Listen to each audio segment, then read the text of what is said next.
I will talk about the responsibilities and the roles for the chief judge and what you need to do.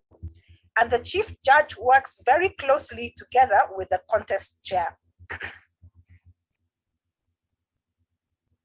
The main roles of the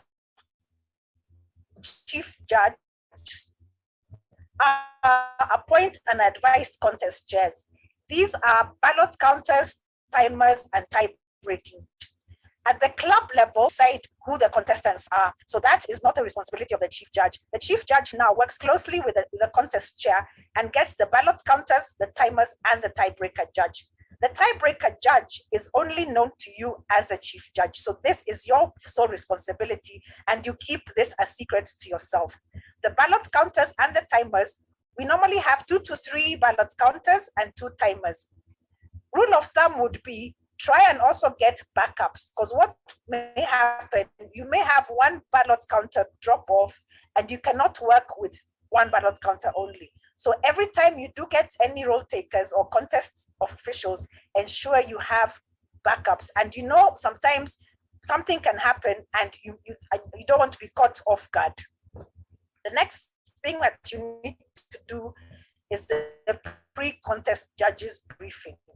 This is very important because during this briefing, you will go over what the judges do. You'll go over the forms, which I'll share shortly, and you'll go over whether you're having a physical meeting or an online meeting, what the judges need to do. I'll go through the forms and what you need to do during the pre-contest briefing. And as Christine mentioned, for online meetings, the pre-contest briefing should be done at least 2 weeks in advance, if possible, so that you can, if there are any hiccups or if there are anything that need to be clarified, you're able to clarify them within those 2 weeks. And closer to the date, the pre-contest judges briefing can also be done as a dry run. During the physical meetings, as Christine said, this is done like maybe an hour before the meetings, but before the contest days, you will have identified your judges and spoken to each one of them. The other thing that you need to do is provide the winners' names to the contest chair. You as a chief judge do not announce the winners. And Christine went over this, how the contest chair collects the winners from you, the chief judge. We'll go over what you each have to do before the contests. Appoint and cancel voting judges, ballot counters, timers, and your secret tiebreaker. This one is you will appoint, you will brief them, you'll give them the forms, and you will now tell them what their responsibilities are. Like I said, I'll give you the forms as we have here. You will act as a chief counter and provide each counter a copy of the counter's tally sheet. We'll go over this sheet as we go on with the presentation. Before the contests, encourage all speech officials to view the online speech contest training. This presentation will be shared with you, and we'll also share the link on chat after this presentation. What you need to do is, in this training, there's a brief of everything we'll talk about in the particular presentations today. So let everybody go over it. So if they do have questions before the contest, either physical or online, the questions will be clear and everybody will be able to act on their responsibilities and their roles. Conduct the judges briefing for voting judges, ballot counters, and timers. You will note we have repeated this briefing. This briefing is so that, sorry about that. Sorry, the internet is misbehaving. The briefing is there so that you're able to all do your roles properly and efficiently. And as Christine has said, so the contestants feel comfortable, and you also as a chief judge and the contest chair feel comfortable in your roles.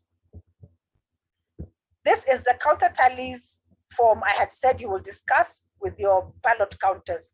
All these forms are in the contest rule book, and this will be shared with you. What you do before the contest, when you're having the dry runs, ensure that you all know what the name of the contestants.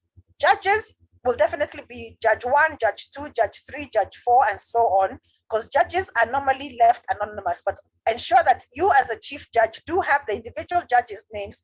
And so when you see your counters, ballot counters writing 1, 2, 3, 4, you will know exactly who the judge is. I should not have hit the click button. Sorry, there it is. And as Christine has said, you will know who your contestants are. This form can be filled in a day before the contest if you're having the contest online, because by that time, when you're having your briefing, you'll have known who the contestants are, and you will have already picked up the names. This is easier to fill out, and it's an online form. If you're doing the online contest, you can fill this up in advance. So when the ballot counters are doing the counting, they do not take too much time, because the counting will be done when the contest chair is interviewing the contestants, so that you don't take too much time in filling this in. The filling in of the forms will be discussed by the other facilitators during the meeting. I just wanted to make sure that you know what the counter tally sheet looks like when you're discussing with your ballot counters. This is now during the briefing. During the briefing, you'll distribute the following to each voting judge: the list of contestants in speaking order, the judges' guide and ballot. Every contest has a different guide and ballot, which we will show you at the end of this particular session. The speech contest rulebook. Everybody should have a copy of this. It's about 14, 15, 16 pages long. So this should be read before the meeting, but as you're briefing, highlight the important parts for each of your contest officials. Then the judges' certification of eligibility and code of ethics. Every judge has to fill this in and hand to you either during the briefing or before the briefing, but ensure you have it before the contest start, because a judge will not be able to participate as a judge if the certificate of eligibility and code of ethics is not filled in. Connie and Sheba will go over what the eligibility is and why it needs to be filled in. But these are the forms that you need to be able to collect before the contests. Instruction to the judges. For physical contests, they need to sit in the contest area, sit close to the contest area to avoid any outside disturbance. For online contests, ensure the judges during the briefing and before the contest starts online on the day of the contest, they test their devices. And if possible, ensure there's a backup. They probably either have enough data bundles, or if they have Wi-Fi, the backup would be the data bundles. This is also very important because I have come across a situation where all of a sudden the Wi-Fi goes off, you have a power blackout and your Wi-Fi was on power, and you had forgotten to turn on your data bundles, and unfortunately, in the middle of a contest, if this happened, in some contests, you only have like 2 to 3 minutes to come back on. And we know how some devices can misbehave. So this is very important during the briefing, and ensure you also have a dry run, especially if we're having online contests. Again, I'll emphasize this. Review the judges' guide, ballot, and speaking areas. The guides and the ballots are different for each contest, and we will go over this as well. This is the judge's certificate of eligibility and code of ethics.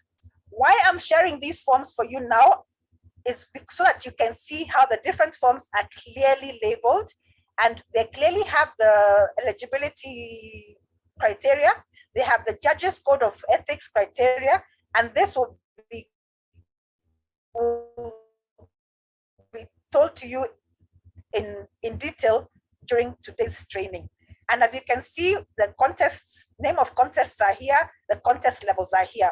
In the past contests, because last year we had them done online, you could actually tick all the contests you're participating in, but then the level of the contest, you could tick it, put in the date, and then send in this form, and also have an online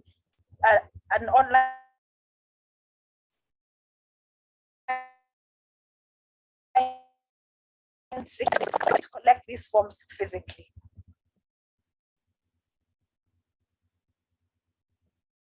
This, I'm continuing the judge's briefing. Brief the ballot counters in the use of the counter tally sheet. I've gone over this, and you've seen what it looks like. Review the speech contest time record sheet. and instructions for the timers are on the timer sheet. In physical contests, we have timer cards which can be lifted. On the online contests, as Christine contestants about the timing for each contest, they will remind the contestants to pin the timer. That way, there will be minimum interruption when the speaker is speaking, because the speaker can see the timer's screen, and that is where the speaker will be concentrating on. During physical contests, ensure the timers sit in a strategic point where they're directly opposite the contestants. If you have any questions, you can ask them at the end and write them down. I hope I'm clear. Connie, am I clear? Yes, you are so far. All right, thank you, because I can see there's a bit of interruption in the internet connection. As you can see, I've shown you the speech contest timer record sheet and the instructions for the timers. All the instructions are here. This current sheet that I saw in the speech rule book had the humorous speech contest timings and all. Sorry about that. And this, Connie, you go over this in detail during your training, isn't it?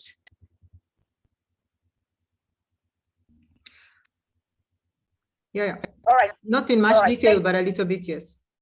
Okay, fine. But then we can have questions after this if it's not too clear.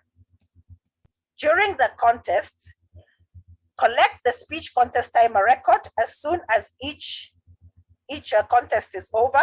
Like for the evaluations, you'll collect at the end of all the evaluation contestants, international speech contest, table topics, and humorous. During your briefing or your dry run, you will decide amongst your contest officials how you'll be sharing the data. This is also very important. Every chief judge will have a specific way of how they want the data shared to them. You can either, for online contests, you can either have a WhatsApp group for your timers, a WhatsApp group for your judges, and then a WhatsApp group for your ballot counters, so that as soon as each contest is over, they're able to send you that data directly. In physical contests, it's a bit easier because you're all in the same room and you already have discussed how you can share the information with each other. You'll collect the speech timer record, collect the tiebreakers, judge guide, and ballot. This you will always collect because the tiebreaker will always record the ballot and give this to you in case you need to use it at the end of the contest. If there are any issues to resolve, any protests, you will now resolve this while you go out to your breakout room. And I think, if I'm not wrong, Connie, you'll go over this during your training. Yes. Connie? Sorry, go over what? Okay. The eligibility or originality protests. Yes, Is yes, there absolutely. any protests? Yes, thank you. Thank you for that, Connie. Yeah. Okay. After you have done all this, you will oversee the counting process. You will see that all the ballots are counted, and there'll be a time where you may need to count them either twice or thrice to ensure everything is accurate. During the online contest, you will go into a breakout room and do this together with your ballot counters.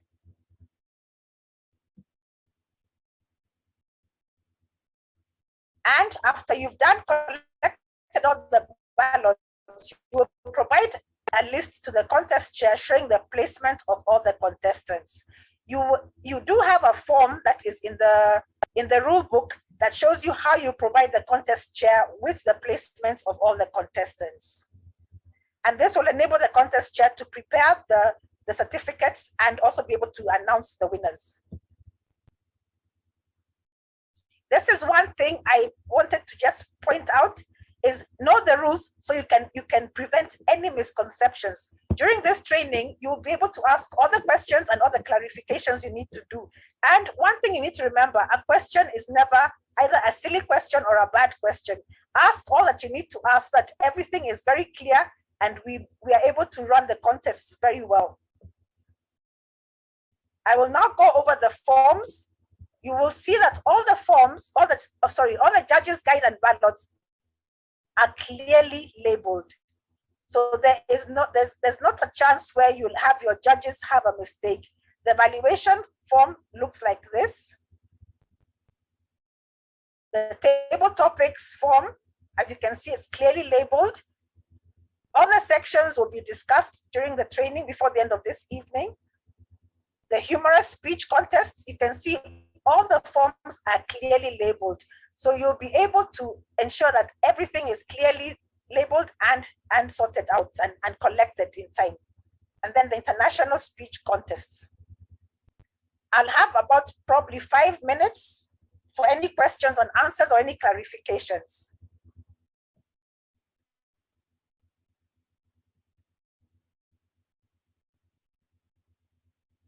Joy, can you read out what's in the chat?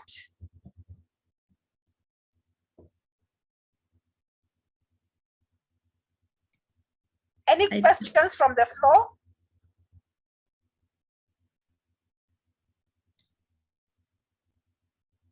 No questions yet.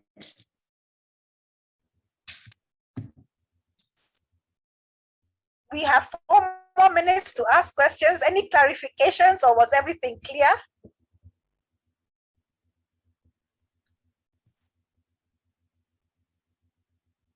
Joy, over to you if there are no more questions at the time for now. Okay, Christine, I can see you unmuted. I just wanted to check with Ida if she had gotten a response to her question.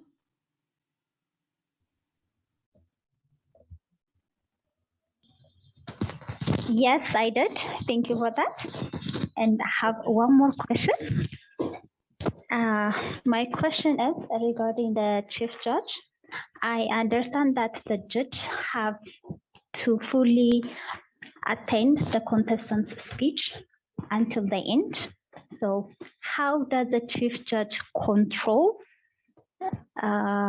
if all the judges are online and have actually listened to the contestant speech? Because it has to be fair. Out of the 5, if they have only heard 2 of them, the judging would not be fair.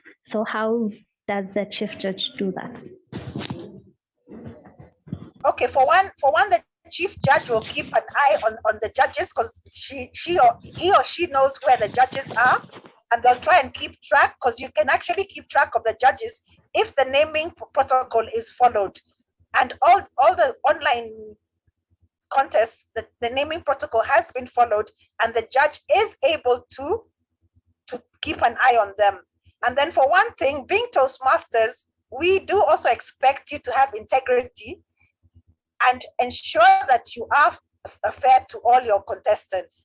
And while the chief judge is in the room with the judges, he or she will make a note of who was present for the full time, and she will also ask questions and try and ask them to, how do I put it, to have integrity while they're judging. Have I answered you, Ida? Yes, you did. Thank you. All right, I can see a hand up. Janie? Yeah, hi, Miss June. Can you just remind us again? I think there's a difference between the criteria for judges at the club level, the area level, and the district level. Can you confirm for us, there's this criteria that a judge has to have finished level 2. Is it the judge or the contest chair, or who does that rule apply to? Thank you for that, Janie. I think Connie will go over that in detail during her presentation. Is that okay? Okay, thank you, Miss June. All right, thank you. We have a question 100% from John. Correct. Sorry, Connie, I cut you off.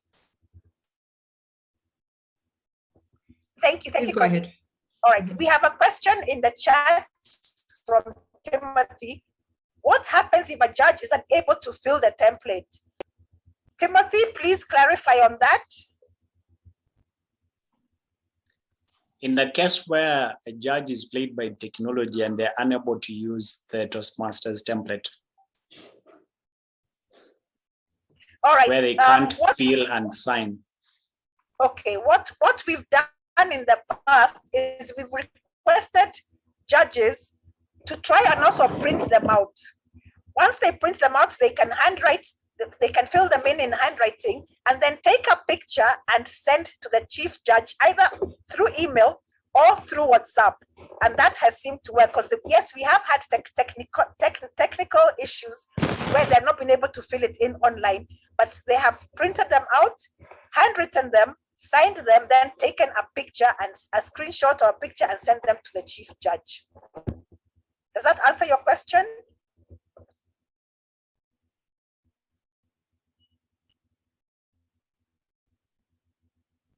Joy, if there are no other questions, I'd like to hand it back to you.